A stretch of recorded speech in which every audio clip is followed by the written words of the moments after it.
नमस्कार। देश की तमाम फटाफट खबरों में आपका स्वागत है। खबरों के लिए आपसे निवेदन कि यदि आपने हमारे चैनल को सब्सक्राइब नहीं किया तो कृपया करके आपके अपने चैनल को सब्सक्राइब कर लें। तो बढ़ते हैं आज की बड़ी खबर की ओर, जो कांग्रेस नेता राहुल गांधी की आ रही है। जी हां, कांग्रेस नेता राहुल गांधी ने तमिलनाडु दौरे में भाजपा के मैनिफेस्टो पर निशाना साधा। सोमवार को कहा कि भाजपा के चुनाव मैनिफेस्टो में गरीबों के लिए कुछ भी नहीं है, लेकिन 2036 ओलंपिक के लिए बोली लगाने की बात है। कांग्रेस के मैनिफेस्टो में गरीबों, युवाओं और महिलाओं सहित सभी वर्गों के लिए नीतियां है।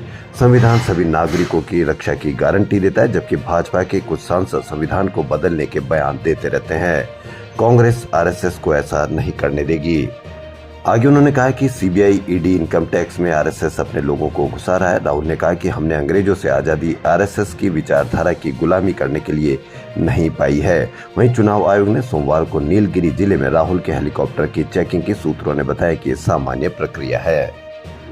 प्रधानमंत्री नरेंद्र मोदी ने दक्षिण में कांग्रेस के खिलाफ बड़ा हमला बोला। केरल में त्रिशूर के अलाथूर और अतिंगल में चुनावी सभा में मोदी ने कहा कि केरल वालों को एलडीएफ और यूडीएफ से सावधान रहना चाहिए। केरल में कांग्रेसी लेफ्ट वालों को आतंकी कहते हैं, जबकि दिल्ली में साथ खाना खाते हैं, चुनावी रणनीति बनाते हैं। लेफ्ट का एक चरित्र है, चाहे वो केरल हो या बंगाल अथवा त्रिपुरा।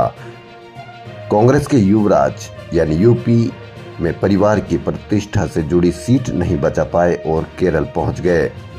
मोदी बोले, 10 साल में जो किया वो तो ट्रेलर था। केरल और भारत के लिए बहुत कुछ होना बाकी है। केंद्रीय गृह मंत्री अमित शाह और मुख्यमंत्री भजनलाल शर्मा ने सोमवार शाम 4 दीवारी यानी राजस्थान की राजधानी जयपुर में सांगानेर गेट से छोटी चौपड़ तक रोड शो किया। गृह मंत्री के साथ भाजपा रथ पर उप मुख्यमंत्री दिया कुमारी, लोकसभा प्रत्याशी मंजू शर्मा भी मौजूद रही।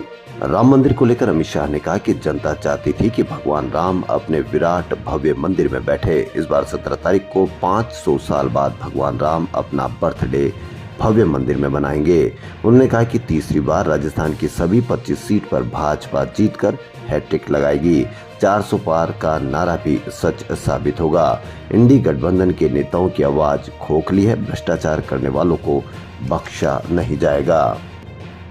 वहीं कांग्रेस की राष्ट्रीय महासचिव प्रियंका गांधी ने सोमवार को बांदीकुई में जनसभा की और अलवर में रोड शो किया। बांदीकुई में उन्होंने कहा कि ये चुनाव कांग्रेस और भाजपा का नहीं बल्कि देश के संविधान को बचाने का है। संविधान खत्म हुआ तो लोग अपने अधिकारों को नहीं मांग सकेंगे। देश में महंगाई चरम पर है, बेरोजगारी बढ़ रही है, लेकिन केंद्र सरकार का इस पर ध्यान नहीं है। मोदी जी कहते हैं कि हमारी सरकार आई तो संविधान बदलेंगे। ये जनता के अधिकार छीनना चाहते हैं। पूर्व डिप्टी सीएम सचिन पायलट ने कहा कि मुरारी लाल जो भाजपा के विरोध में लड़ रहे हैं, कांग्रेस के प्रत्याशी हैं। मुरारी लाल हमारे प्रत्याशी हैं। आपका जो वोट का बटन दबेगा उसमें मेरी भी हिस्सेदारी दिखाई देगी। ऐसे में हमें कांग्रेस को भारी मतों से जिताना है, इससे मुझे भी मजबूती मिलेगी।